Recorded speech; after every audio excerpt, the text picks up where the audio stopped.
Escuela Nacional de la Magistratura, alma mater del Poder Judicial.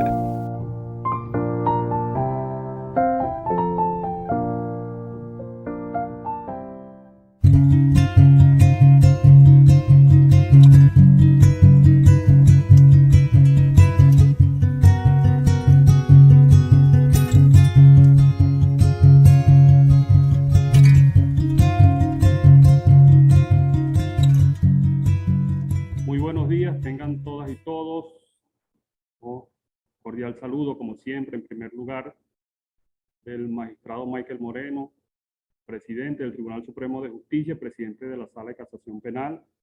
También en nombre del magistrado Guillermo Blanco Vázquez, vicepresidente de la Sala de Casación Civil y director general de la Escuela Nacional de la Magistratura.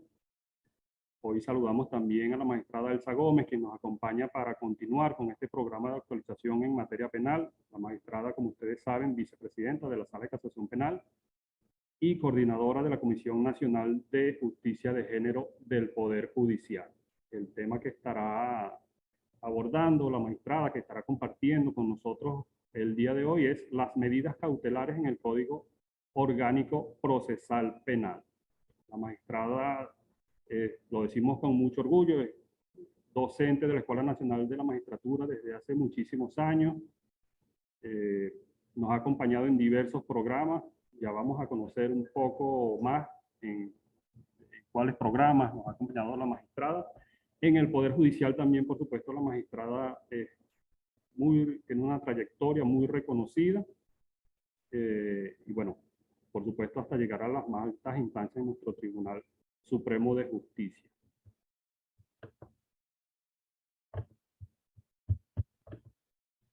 Como dije hace poco, la magistrada es vicepresidenta de la Sala de Casación Penal y coordinadora de la Comisión Nacional de Justicia de Género del Poder Judicial. Fue juramentada como magistrada de la Sala de Casación Penal el 28 de diciembre de 2014 por la Asamblea Nacional. Antes había sido magistrada suplente de la misma Sala de Casación Penal de nuestro máximo tribunal desde el 9 de diciembre de 2010, cuando fue juramentada como tal por la Asamblea Nacional en ese momento. En cuanto a la trayectoria académica, la formación académica es muy completa, como acabo de decir. La magistrada recibió su título de abogada por la Universidad del Zulia en el año 1991, luego ha cursado la especialización en criminalística por el Instituto Universitario de la Policía Científica, cuyo título obtuvo en el año 2002. Después la maestría, Magíster Cienciarum en Ciencias Jurídicas y Militares por la UNEFA, título obtenido en 1995, también magíster en criminalística por el mismo Instituto Universitario de la Policía Científica, obtenido en el año 2002, y finalmente doctora en Seguridad de la Nación por el IAEDEN en el año 2003, Instituto de Altos Estudios de Defensa Nacional, ahora IAESEN, Instituto de Altos Estudios de la Seguridad de la Nación. También ha obtenido 2 doctorados honoris causa, el primero de ellos por la UNEFA en el año 2018 y el segundo por la Universidad Bicentenaria de Aragua en el año 2019. Ha cursado también estudios de postdoctorado en Ciencias y Artes Militares en el área de Seguridad de la Nación por la Universidad Militar Bolivariana de Venezuela, cuyo título obtuvo en el año 2014. También ha hecho otros cursos, por ejemplo, destacamos el 17º curso de posgrado en Derecho de especialidad en Derecho Constitucional por la Universidad de Salamanca, en España, en el año 2005, y el 5º curso básico de ingreso a la carrera judicial de la Escuela de la Judicatura, institución que dio luego pie o dio lugar a la Escuela Nacional de la Magistratura en el año 2004. En este curso, la magistrada obtuvo la mención summa cum laude. La magistrada además ha participado en distintos foros y congresos. Destacamos entre ellos el 4º Foro Nacional sobre el Día Mundial de la Lucha contra el Uso Indebido y Tráfico Ilícito de Drogas, organizado por la Oficina Nacional Antidrogas aquí en Venezuela en el año 2018. También el Congreso Avances y Retos del Derecho Penal y Procesal Penal en la República Bolivariana de Venezuela, organizado por esta Escuela Nacional de la Magistratura también en el año 2018. En el extranjero, la magistrada ha participado en diversas actividades también como ponente, como conferencista, como dictando clases magistrales. Vamos a destacar solamente algunos de ellos. Por ejemplo, en el Congreso Internacional Problemas Actuales del Derecho Penal del Centro de Formación Permanente de la Universidad de Salamanca, en España, en el año 2018. La tercera conferencia internacional sobre protección a la infancia, realizada en La Habana en el año 2017. El Congreso Internacional de Justicia Abierta, realizado en 2016 en San José de Costa Rica. Participó como ponente magistral internacional en las cuartas jornadas sobre juicios orales organizados por el Instituto de Investigaciones Jurídicas de la UNAM, Universidad Nacional Autónoma de México, en el año 2016. También como ponente magistral internacional en el 25º Congreso Latinoamericano, 17º Congreso Iberoamericano y 12º Congreso Nacional de Derecho Penal y Criminología, organizado por la Universidad Nacional San Antonio Abad del Cusco en Perú en el año 2015, el tercer encuentro de punto de contacto y enlaces de Iberred en extradición y asistencia legal mutua, realizado por la Secretaría General Permanente de la Conferencia de Ministros de Justicia de los países iberoamericanos, la Red Iberoamericana de Cooperación Jurídica Internacional y la Agencia Española de Cooperación Internacional para el Desarrollo, realizado en Guatemala en el año 2015. El Seminario Iberoamericano sobre Nuevos Retos del Derecho a la Intimidad, realizado por la Conferencia Iberoamericana de Justicia Constitucional y el Centro de Formación de la Cooperación Española en Montevideo en el año 2015. El Seminario sobre Asistencia a las Víctimas de Terrorismo y otros Delitos en Cartagena de India, Colombia. El curso de formación judicial especializada, corrupción y poder judicial, también en Cartagena de Indias, en Colombia. Como docente, ya destaqué hace poco que la magistrada es docente de distintos programas de nuestra Escuela Nacional de la Magistratura, pero también ha destacado, por ejemplo, en la maestría en Seguridad, Defensa Integral e Integración, específicamente en las cátedras y temas sobre terrorismo, en el IAEDEN, en el Programa Especial de Capacitación para la Regularización de la Titularidad, el PET, acá en la Escuela Nacional de la Magistratura, en la cátedra de Técnica de Argumentación, Comunicación Oral y Escrita, entre los años 2005 y 2013, profesora de Derecho Penal de la UNEFA, en los convenios de la UNEFA y Asamblea Nacional, y la UNEFA con la Cancillería. También como profesora de Derecho Probatorio del Instituto Universitario de la Policía Científica, donde, como vimos anteriormente, ha obtenido 2 títulos de posgrado. Profesora de Legislación Militar de Salvaguardia del Patrimonio Público en pregrado de la Escuela de Formación de Oficiales de la Guardia Nacional, la EFOFAC. Profesora de Sustanciación de Expedientes de la Escuela Superior de la Guardia Nacional, entre otras. También ha tenido producto de su actividad académica. La magistrada ha publicado algunas de sus reflexiones, de sus obras, producto de esta actividad, como digo. Entre ellas, las consideraciones definitorias de terrorismo en Venezuela y fórmula para establecer la intensidad del acto terrorista, publicado en nuestra revista Magistra, correspondiente al año 2013, año 7, número 1.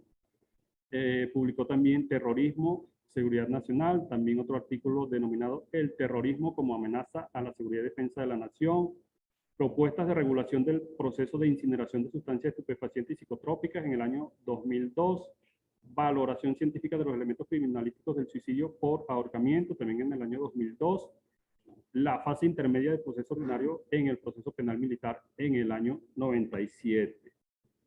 En cuanto a la trayectoria laboral de la magistrada, bueno, ya hemos dicho, vicepresidenta de la Sala de Casación Penal de nuestro máximo tribunal, desde el año 2017, para los periodos 2017-2019, 2019-2021 y actualmente también 21-23.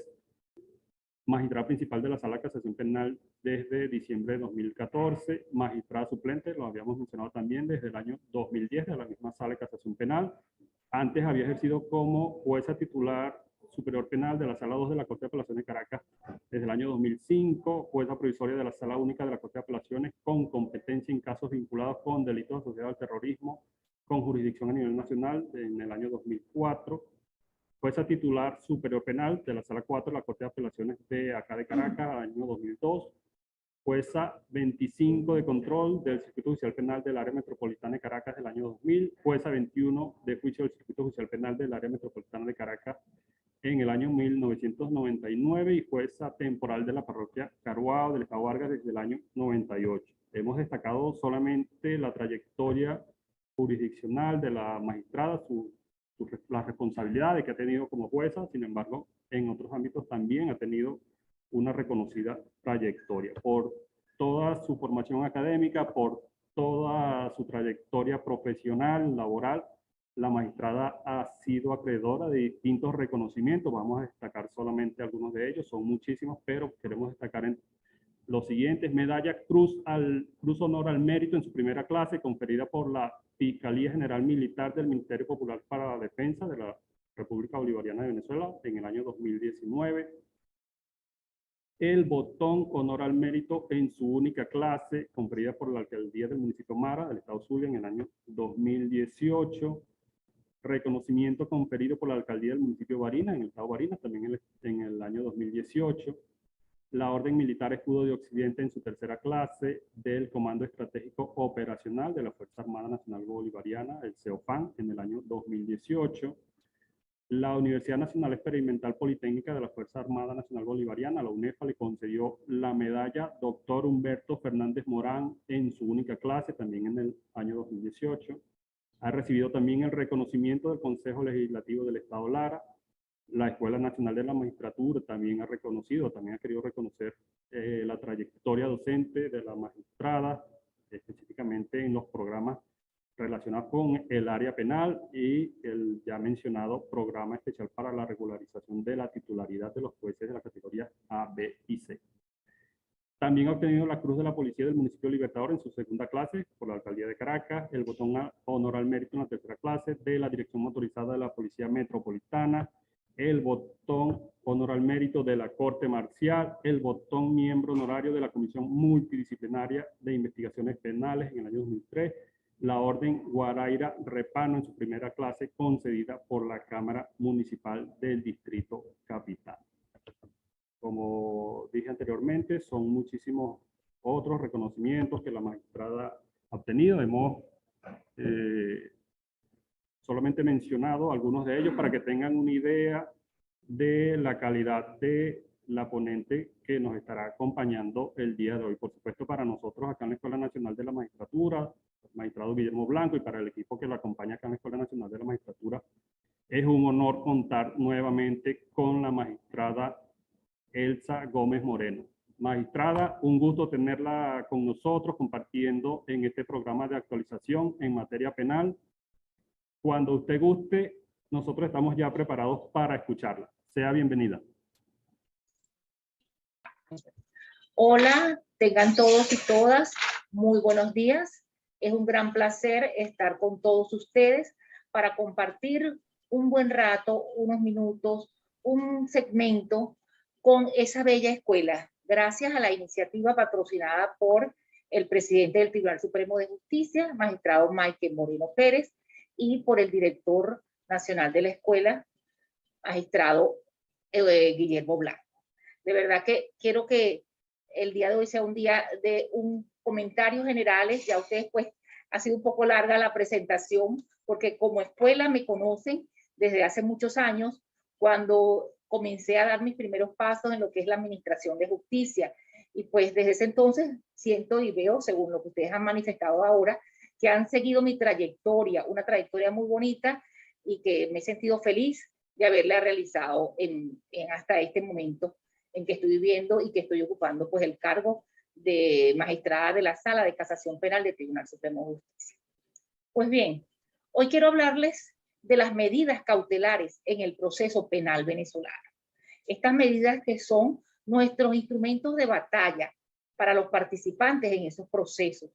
La parte demandada, la parte acusada, la parte imputada, el fiscal del Ministerio Público. Ese es un mecanismo utilizado por ambas partes para defender y para demostrar en un proceso lo que es la realidad del hecho delictivo que se está dilucidando y por el cual hay que ir un correspondiente pronunciamiento definitivo. Pero antes de ese pronunciamiento definitivo se requiere una serie de pronunciamientos, una serie de actuaciones que pueden colaborar con el procesado para mantenerlo privado de su libertad o para mantenerlo bajo unas medidas cautelares que son las que se conocen como medidas cautelares en el proceso penal venezolano.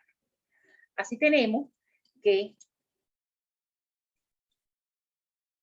como concepto y de forma genérica se puede afirmar que las medidas cautelares son cualquiera de las adoptadas en un juicio con resoluciones adoptadas para remediar un mal o remediar un daño. Del mismo modo, el autor Becerra afirma que las medidas cautelares son unos mecanismos o instrumentos de que se vale el Estado para lograr el descubrimiento de la verdad material y la aplicación de la ley sustantiva en la dilucidación de los distintos conflictos sociales que se presentan ante los tribunales de justicia. También, como conceptualización, podemos finalizar diciendo que aquellas medidas judiciales de coerción personal y patrimonial destinadas a sustituir mediante una resolución debidamente motivada la privación judicial preventiva de la libertad que se le puede imponer a un procesado. Cuando queremos reseñar lo que es la naturaleza de esas medidas cautelares, decimos que está constituida por la tutela que tiene por finalidad garantizar los resultados del proceso ante los peligros que entrañan la duración de la fase de investigación, sobre todo cuando existe una detención preventiva de un imputado. Esta naturaleza jurídica son también restricciones a derechos personales o patrimoniales impuestos en la realización penal para obtener o asegurar los fines del proceso. Finalmente, las medidas cautelares sustitutivas insertas en el capítulo 9 del Código Orgánico Procesal Penal implica que los supuestos que motivan la privación judicial preventiva de libertad pueden ser razonadamente satisfechos con la aplicación de otra medida menos gravosa para el imputado. El tribunal competente, de oficio o a solicitud del Ministerio Público o del imputado a través de su defensa, deberá imponerle en su lugar, mediante una resolución motivada, esa medida cautelar. Las finalidades de las medidas cautelares es otorgar garantías de salvaguardar el contexto de lo reclamado. Cuando es ejercida oportunamente y con fundamento, se logra un propósito o se logra su propósito.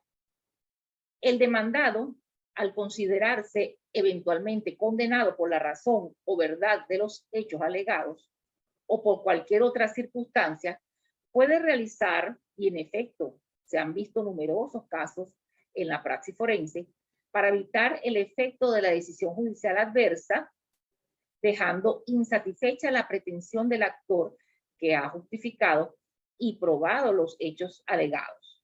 Consecuencialmente, vulnerando la seguridad jurídica, implica en estos casos jurisdiccionales.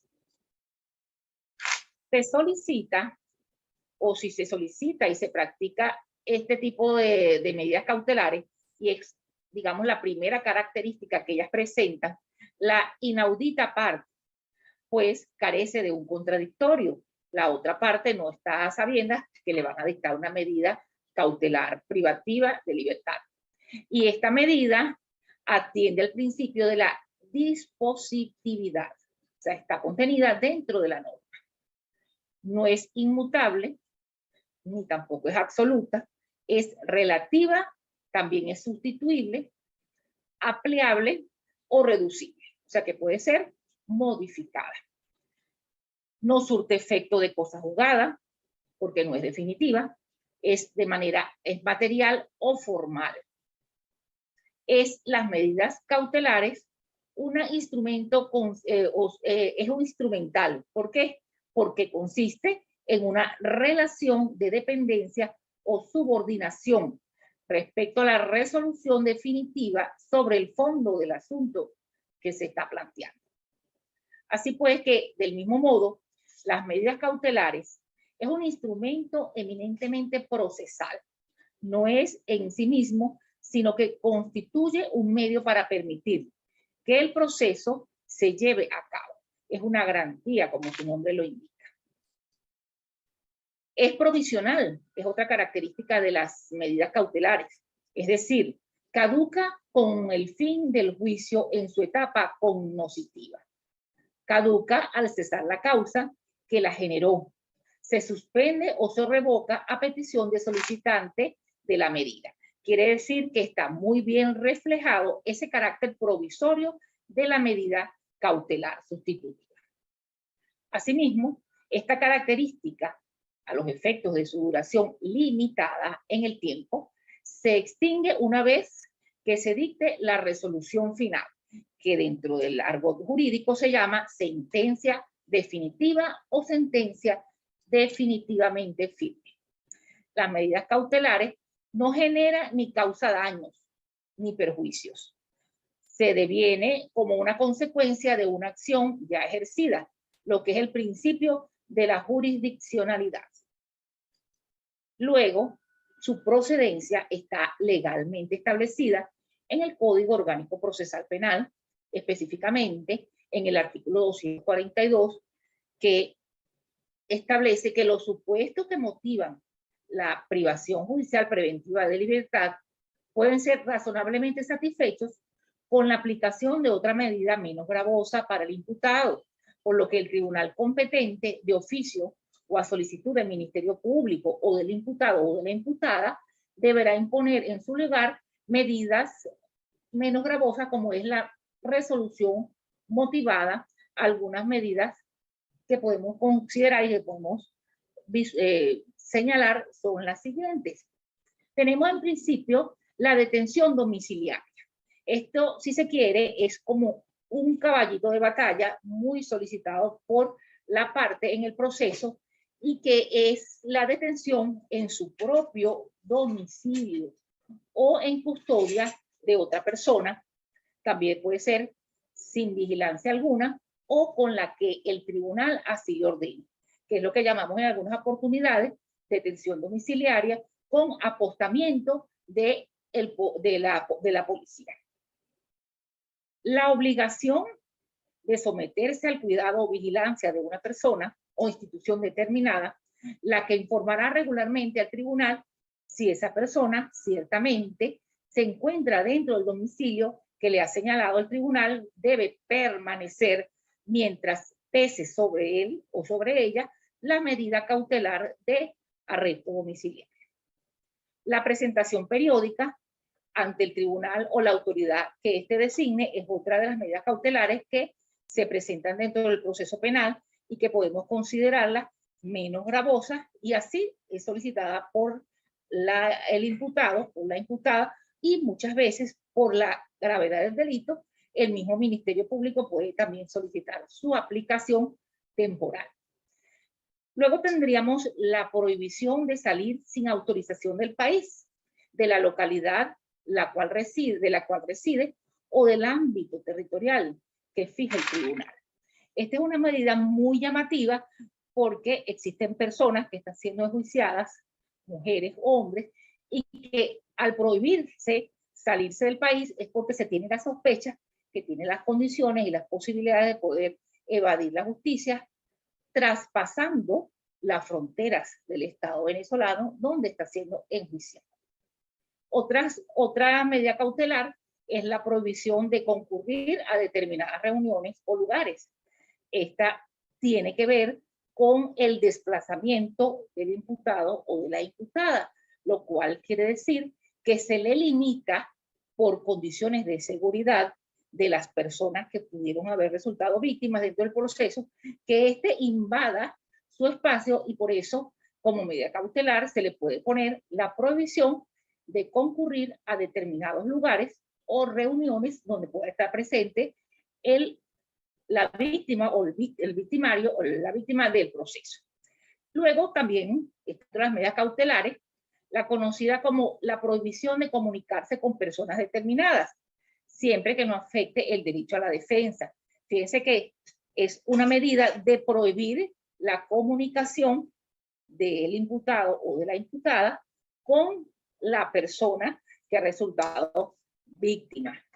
Así tendríamos pues una moderación de su poder de comunicación, que es una medida también que puede imponer el tribunal al procesado de los casos. Otra medida bien conocida y también muy manejada en el área de violencia de género es el abandono inmediato del domicilio si se trata de agresiones a mujeres, a niños o niñas, o también de los delitos sexuales. Cuando la víctima conviva con el imputado, el tribunal, si el hecho delictivo se produjo dentro del círculo del hogar de una manera doméstica, puede, como medida cautelar, decretar el abandono inmediato del agresor del domicilio donde se encuentra con la persona agredida. También está la prestación de una caución económica adecuada de posible cumplimiento por el propio imputado o por otra persona, atendiendo al principio de proporcionalidad mediante depósito, valores, fianza de 2 o más personas, que estas deben ser idóneas y que tengan garantías reales. Fíjense que aquí está presente lo que es la fianza como una caución económica, muy trabajada también por ustedes, por las juezas, por los jueces que manejan el área penal. Cualquier otra medida preventiva o cautelar que el tribunal, mediante auto razonado, estime procedente o necesaria. ¿Qué significa esto? Que dentro del proceso penal puede existir la posibilidad que el juez, a su libre arbitrio, a su libre conocimiento, basado en la lógica, en los conocimientos científicos y en el mecanismo que él pueda ver en el proceso, pueda, basado en una disposición que contiene el Código Orgánico Procesal Penal y que le permite dictar cualquier otra medida que considere necesaria para garantizar las resultas del proceso, indistintamente. En caso de que el imputado o la imputada se encuentre sujeto a una medida cautelar sustitutiva previa, el tribunal deberá evaluar la entidad del nuevo delito que haya cometido la persona, la conducta predelictual del imputado o de la imputada y la magnitud del daño causado, a los efectos de poder otorgar una nueva medida cautelar sustitutiva. ¿Qué pasa en estos casos? Que nos podemos encontrar como jueces, como juezas, que se nos está presentando un acusada en el cual anteriormente haya disfrutado de una medida cautelar. Entonces tendrá que evaluar, según los supuestos que establece la ley, si se le puede o no otorgar una nueva medida cautelar sustitutiva, lo que significa que no se descarta de plano, sino que hay que hacer una evaluación del hecho en particular, una nueva medida cautelar. En ningún caso podrá concederse al imputado o a la imputada de manera simultánea más de 2 medidas cautelares. Así tenemos que, en conclusión o de manera específica, las cauciones pueden ser, que son las medidas cautelares, de caución económica, oro real, las mencionamos en un principio. Tenemos la caución o fianza personal y la caución juratoria.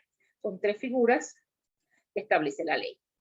En el artículo 243 del Código Orgánico Procesal Penal habla de lo que es la caución económica o real. Esta modalidad supone un compromiso que asume el imputado de someterse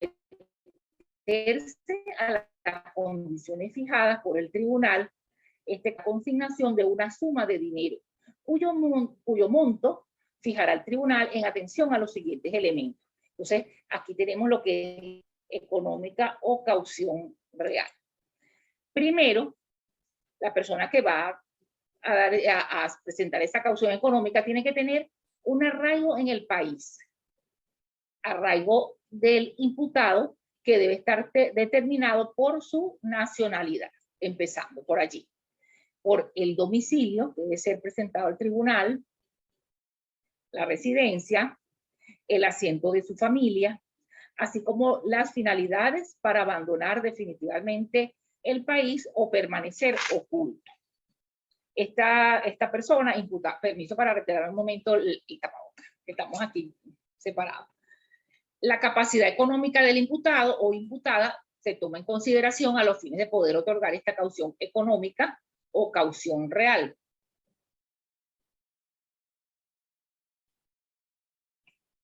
Y por último, a los fines de poder concederla, se tiene que ver la entidad del daño causado. Y luego, para analizar lo que es la fianza personal, que es la que está contenida en el artículo 244 del Código Orgánico Procesal Penal, es aquella que presenta una tercera persona que tiene que tener una capacidad para contratar. O sea, que en este caso no es el mismo imputado o imputada, sino que es una persona que no tiene nada que ver con el proceso y que simplemente se va a constituir en fiador. Es la fianza personal. Y el código establece que son dos personas, fiadores, que se comprometen ante el tribunal a presentar al imputado las veces que sea necesario y garantizar que éste no evada la acción de la justicia. Estas personas presentadas por el imputado deberán ser de reconocida buena conducta, deben ser personas responsables, tener capacidad económica para atender las obligaciones que contraen y estar domiciliados en Venezuela. Fíjense que el artículo es muy claro y preciso y el juez que cumple esta función de poder otorgar esa medida cautelar de fianza debe necesariamente informar a esa tercera persona que se está trayendo el proceso de la obligación que está asumiendo al constituirse en fiador y garante, en primer lugar, de que el imputado o imputada se presente al tribunal las veces que sea necesario y de garantizar, en caso de que éste evada el procedimiento, el pago y el costo por la ubicación del imputado o imputada a quien él haya servido de fiador. Luego tenemos la fianza personal, que los fiadores se obligan, en primer lugar, a que el imputado no se ausentará de la jurisdicción del tribunal, que será presentado a la autoridad que designe el tribunal cada vez que así se ordene. Satisfacer los gastos de captura y los costos procesales causados hasta el día que el afianzado se hubiese ocultado o se hubiese fugado. Pagar por vía de multa en caso de no presentarse el imputado dentro del término que al efecto se le haya señalado la cantidad que se fije en el acta constitutiva de la fianza. O sea que esto debe constar en un acta donde se obliga el fiador a cumplir y hacer cumplir al imputado las obligaciones que han contraído. Luego viene pues la caución juratoria, que es una figura bien interesante también, donde una tercera alternativa se presenta al procesado en poder salir preventivamente en libertad, que es en el ámbito de las garantías a las que se puede someter la libertad provisional. Y el imputado, en caso de no tener las posibilidades económicas y no pueda presentar fiadores, el juez puede hacerlo comparecer ante el despacho y concederle una libertad bajo una caución juratoria, que igualmente debe dejarse constancia de manera motivada en un acta, donde se va a indicar que esta persona carece de los medios económicos, debe haber un informe socioeconómico de la misma donde diga que ciertamente él es una persona que estaba sin recursos económicos, no los tiene como sufragar unos fiadores y pudiese ser reconocido para concederle una caución juratoria. Eso es una revisión donde también participa, de hecho, el equipo multidisciplinario y puede dar esas sugerencias, pero en definitiva, el juez, una vez evaluando los elementos presentados en el proceso, puede otorgar la caución juratoria.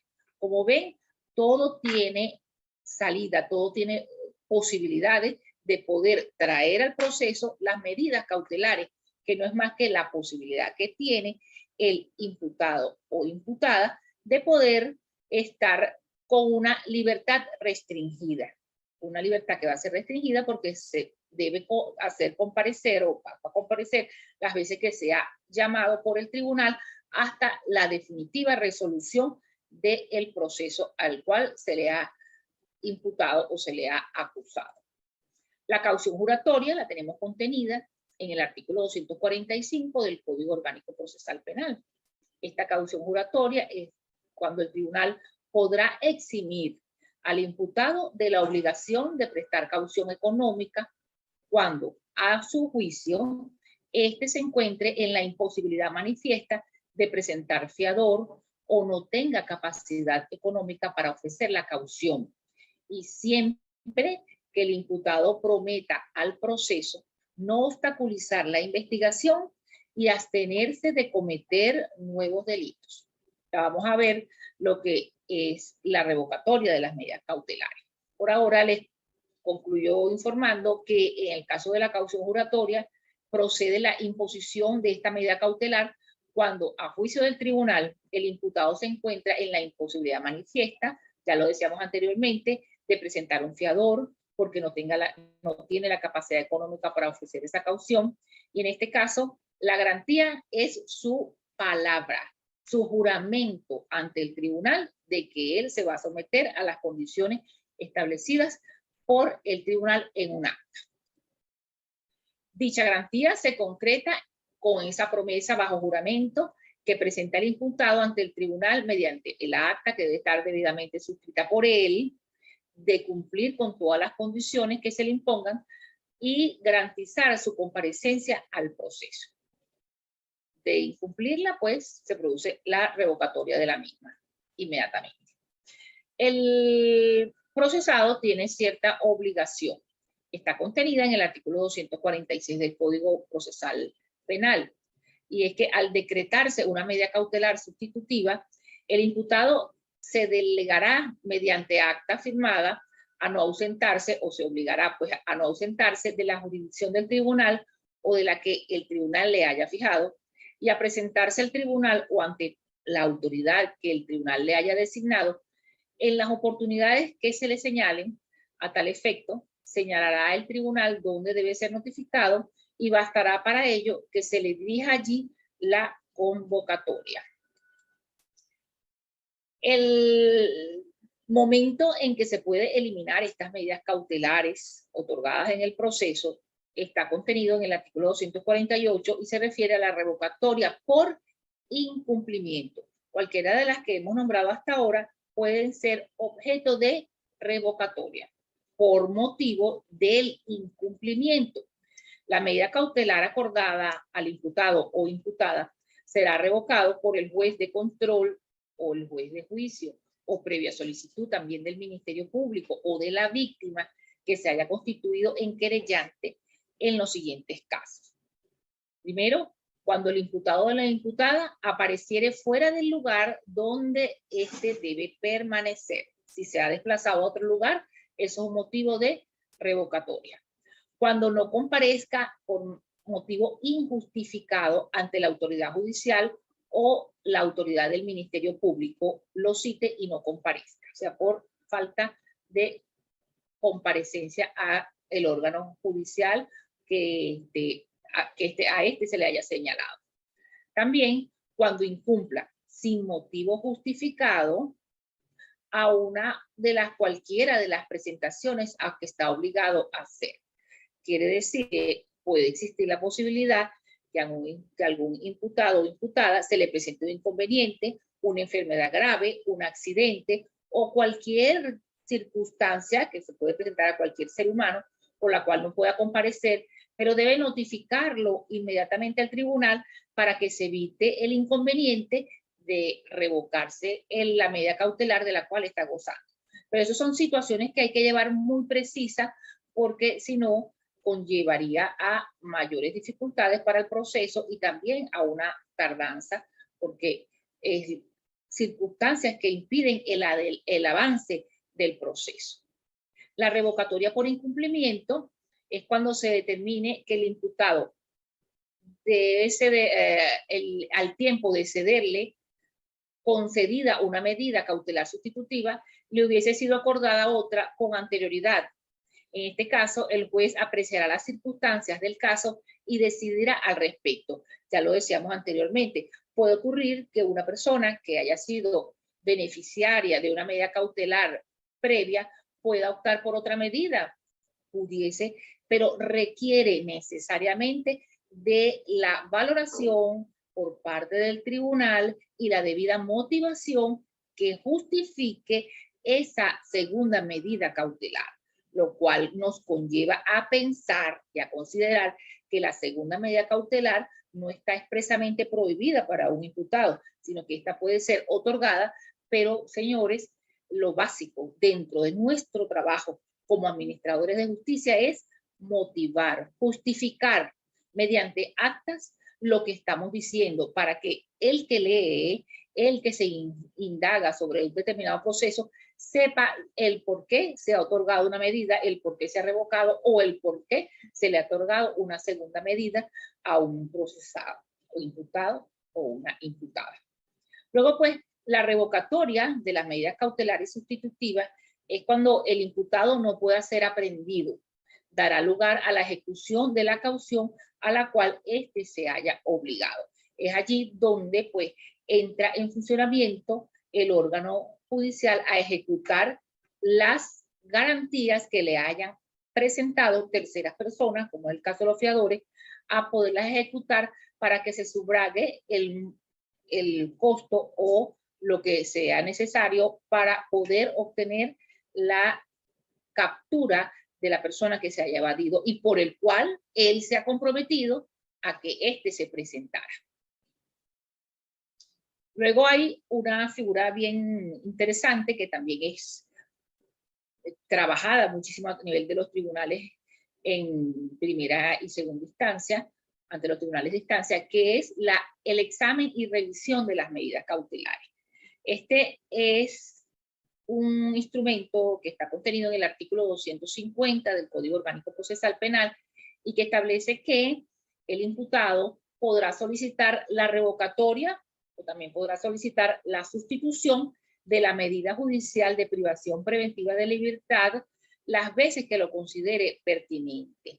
En todo caso, el juez deberá examinar la necesidad del mantenimiento de las medidas cautelares cada 3 meses y cuando lo estime prudente, las sustituirá por otras menos gravosas.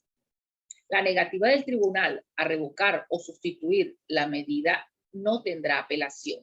Fíjense que aquí es un aspecto bien importante porque si varían los elementos, se presentan nuevas circunstancias e incidencias dentro del proceso, eso puede dar motivo a que las partes soliciten la revisión de las medidas cautelares que estén sobre su representado, sobre el investigado o sobre el acusado. Si esto ocurre, se tiene que hacer la solicitud por parte del representante de la defensa ante el tribunal. También pudiese ser eventualmente solicitada por el Ministerio Público, por el querellante, que aspira a que se le modifique o se le sustituya la medida cautelar que pesa sobre su representado. En el caso específico que el tribunal niegue revocar o sustituir la medida cautelar que tiene el procesado, esta decisión no tendrá apelación. Entonces, es una medida que no es apelable, salvo que se haga la modificación o la revisión de la medida y el caso afirmativo sí podrá ser recurrible en el órgano superior o instancia superior. De esta manera, pues, yo creo que se ha abarcado lo que tiene que ver con este maravilloso mundo de las medidas cautelares en el proceso penal. También, pues, quisiera que ustedes siempre recordaran revisar el contenido legal que está en el Código Orgánico Procesal Penal para que sepan, pues, qué es lo que hay que hacer cuando nos solicitan, cuando no la solicitan, cuando podemos modificarla de oficio o cuando hay que sustituirla por otra menos gravosa. Todo en aras de la actividad procesal que va a llevar al avance a llegar a la verdad, que es responsabilidad, pues, de los jueces de juicio, que una vez, en caso de llevarse el proceso oral y público, puedan emitir un pronunciamiento ya definitivo una vez analizadas los elementos probatorios para definir si la persona es responsable o no del hecho por el cual se le está enjuiciando o se le ha enjuiciado. Es por ello que aquí le traje este mensaje que dice: la responsabilidad es el precio de la libertad. Elber Curva. Muchísimas gracias a todos por su amable atención y espero les haya servido de mucho estas ilustradas ideas, que en definitiva no es más que el desarrollo de lo que se ha trabajado durante el proceso que he conocido directamente a través de los tribunales de instancia, comenzando inclusive por los tribunales del municipio que lo reseñaron en la presentación del Estado La Guaira, y luego pues aquí en Caracas en fase de control, en fase de juicio y en fase de ejecución, para luego también conocer de una manera importante en una corte de apelaciones las decisiones de los jueces de instancia, donde nosotros lo que hacemos es revisar esas motivaciones que los conlleva como administradores de justicia a dar la razón a uno, a dar la razón al otro, a otorgar medidas cautelares, a revisar excepciones y a evaluar de manera directa el procesar, el trabajar, el conocimiento que los jueces de instancia, quienes deben estar, igual que los jueces superiores, siempre en constante formación, en constante ubicación de lo que es la justicia. La justicia que siempre será darle la razón a uno y a otros no, pero a quien no se le da, que se sienta satisfecho de haber sido oído, de haber sido escuchado, y cuando le niegan algo, tengan la plena seguridad que se va a sentir satisfecho porque se les escuchó y se administró justicia. Pues para todos, muchísimas gracias y que tengan feliz tarde.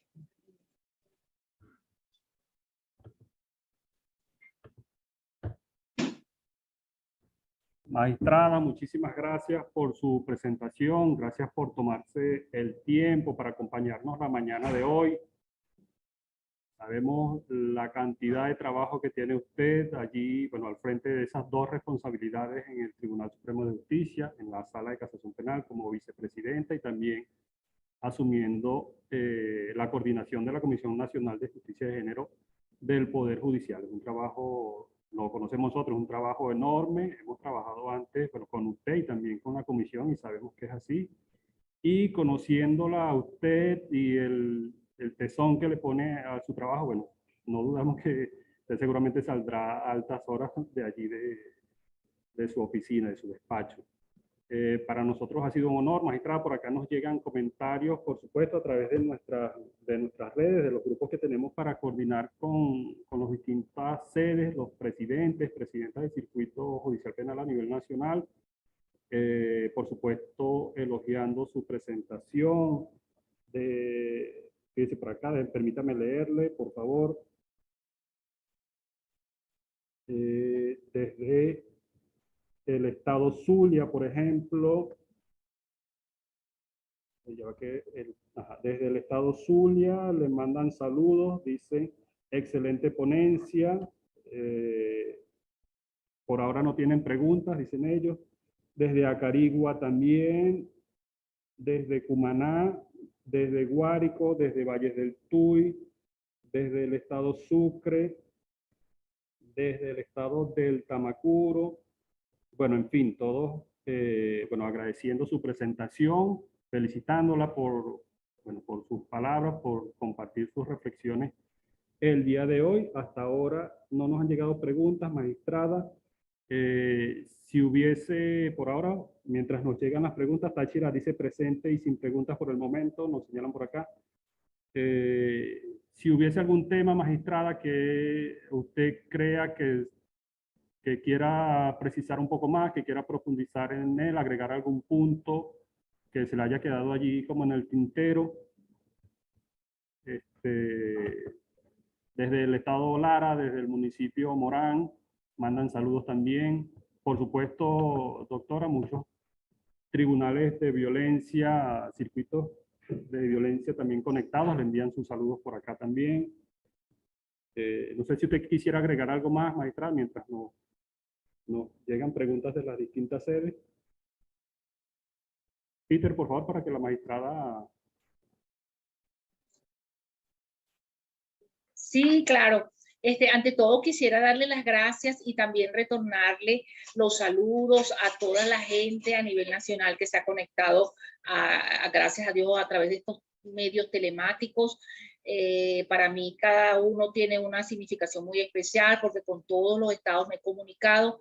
Ahora que soy coordinadora de la Comisión Nacional de Género del Poder Judicial, pues me ha permitido un poquito más acercarme a ellos y en esa jurisdicción, también en la jurisdicción ordinaria como vicepresidenta de la Sala de Casación Penal. Para todos un gran saludo, mi afecto de corazón y siempre cuenten con la posibilidad de poder compartir conmigo sus ideas, sus criterios y de poder transmitir a través de estos medios cuando así lo requieran las posibilidades de decirnos lo que para ellos pueda ser alguna duda, algún comentario, pero que siempre recuerden como jueces, como administradores de justicia, que la verdad es la que está en nuestra conciencia, la que nos dice según nuestra formación, según nuestra trayectoria, según la lógica, que es lo que siempre tenemos que aplicar, quién tiene la razón dentro de los procesos penales. Y lo que me restaría agregar es con relación al proceso de violencia de género, que es un proceso muy similar al contenido del Código Orgánico Procesal Penal para el conocimiento y descubrimiento de la verdad, es que con relación a las medidas cautelares en materia de violencia de género, también están presentes y están presentes desde el mismo momento en que la víctima pone la denuncia en el órgano receptor y que desde ese momento el conocedor de esa situación puede dictar medidas cautelares que protegen la integridad de la víctima gracias a esa ley orgánica sobre el derecho de las mujeres a una vida libre de violencia que nos ha dado el Estado venezolano a través desde el año 2007 cuando esta entró en vigencia y que las mujeres venezolanas con mucho temple, aguerridas y defensoras de su amor hacia la familia, hacia sus hijos, hacia sus compañeros, debe ser retribuido de la misma manera.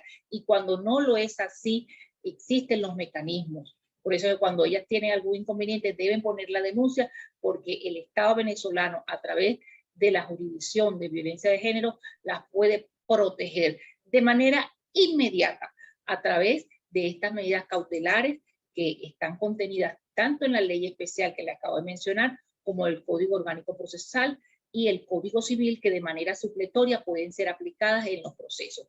Por eso, ciudadanos jueces, ciudadanas juezas, formémonos.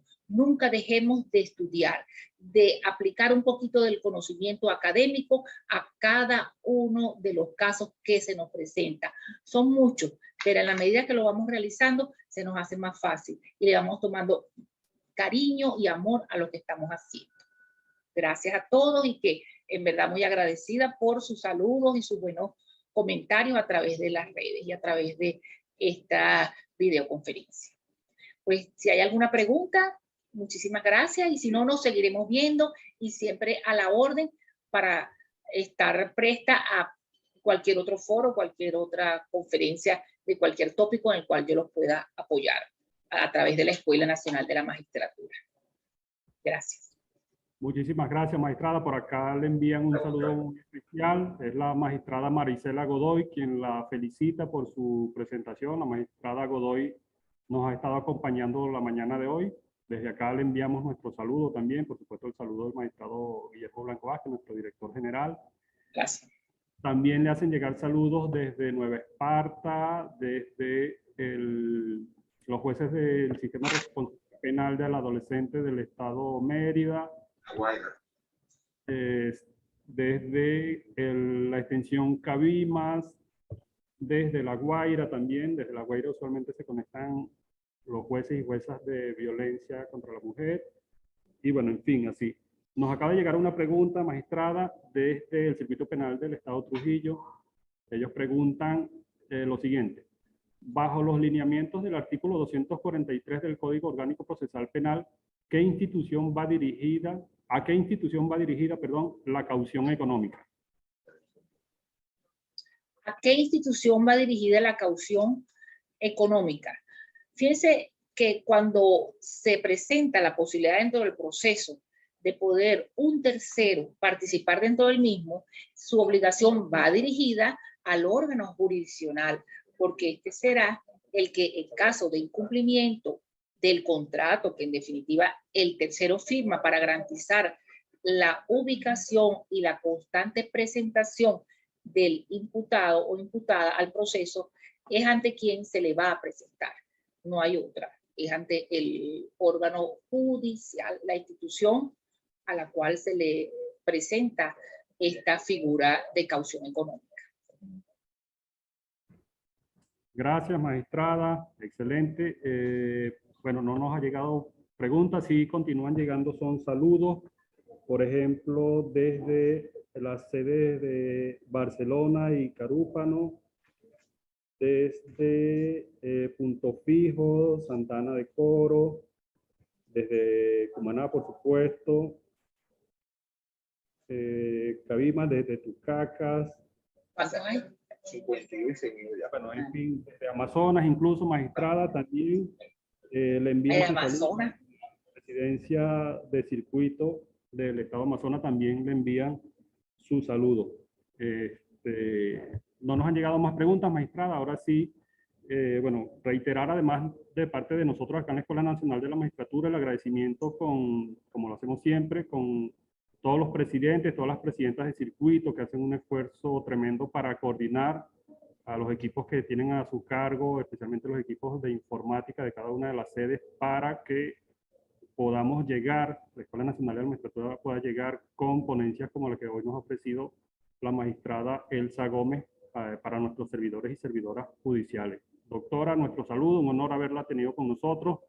Sus palabras de salutación ya finales, magistrada. Bueno, muchísimas gracias por la invitación. Gracias pues al magistrado Michael Moreno, quien ha desarrollado toda esta capacitación de los jueces a nivel nacional en las diferentes jurisdicciones. También al magistrado Guillermo Blanco, quien lleva la batuta desde hace algunos años ya en la Escuela Nacional de la Magistratura. Y más que agradecida, salutaciones a la magistrada Godoy, quien se reportó a través de este medio. Y pues luego es seguir fuerte hacia adelante, seguir trabajando, seguir con ese cariño, con ese amor que nos caracteriza a nosotros los venezolanos cuando realizamos nuestro trabajo. A las mujeres, a las amigas, a las adolescentes, a los niños, a las niñas, que siempre están añorando que nosotros desde este lugar, desde el Poder Judicial, tenemos mucho que darle y lo que se le da es satisfacción, alegría y respeto en lo que es su día a día, su trabajo. Muchísimas gracias a todos y bueno, bien agradecida por la presentación. Bye. Gracias a usted, magistrada. Le reiteramos el saludo de nuestro director general, el magistrado Guillermo Blanco Vázquez, y por supuesto el del magistrado Michael José Moreno Pérez, presidente del Tribunal Supremo de Justicia y presidente de la Sala de Casación Penal, quien también siempre nos está impulsando a realizar este tipo de actividades. Magistrada, queremos además reiterarle la disposición del equipo de la Escuela Nacional de la Magistratura para seguir colaborando con usted y con la Comisión Nacional de Justicia de Género para futuras capacitaciones. Sabemos, insisto, del trabajo que usted está llevando adelante allí. Por supuesto, estamos completamente a sus órdenes para bueno, continuar con esta labor que usted viene desarrollando prácticamente desde que ingresó al Poder Judicial de la mano con la Escuela Nacional de la Magistratura en estos programas de formación y capacitación. A todas y a todos quienes nos han acompañado, nuestro saludo, nuevamente también a la magistrada Godoy, quien hoy nos acompañó. Reiterarles que este programa continúa la próxima semana. Por favor, estén atentos a nuestras redes sociales, donde estaremos publicando nuestra información. En Twitter estamos como @enm_rbb, en Instagram estamos como @enmvenezuela. En Facebook nos pueden encontrar como Escuela Nacional de la Magistratura y en YouTube tenemos dos canales, uno Escuela Nacional de la Magistratura y el otro Revista Magistra. Nuestro agradecimiento, insisto, a los presidentes, presidentas de circuito, al equipo de informática que hace posible esto. El saludo, bueno, de todo el equipo de la Escuela Nacional de la Magistratura, el agradecimiento también al licenciado Peter Carrión, quien desde los controles también lleva la administración de estas videoconferencias, la grabación, para que la presentación, la excelente presentación que hoy nos ha ofrecido la magistrada Elsa Gómez, pueda ser disfrutada luego en nuestros canales de YouTube. Así que bueno, para todas y a todos, muy buenas tardes, que tengan muy buen provecho. Nos vemos próximamente, los esperamos en nuestras próximas videoconferencias. Que tengan todas y todas feliz tarde.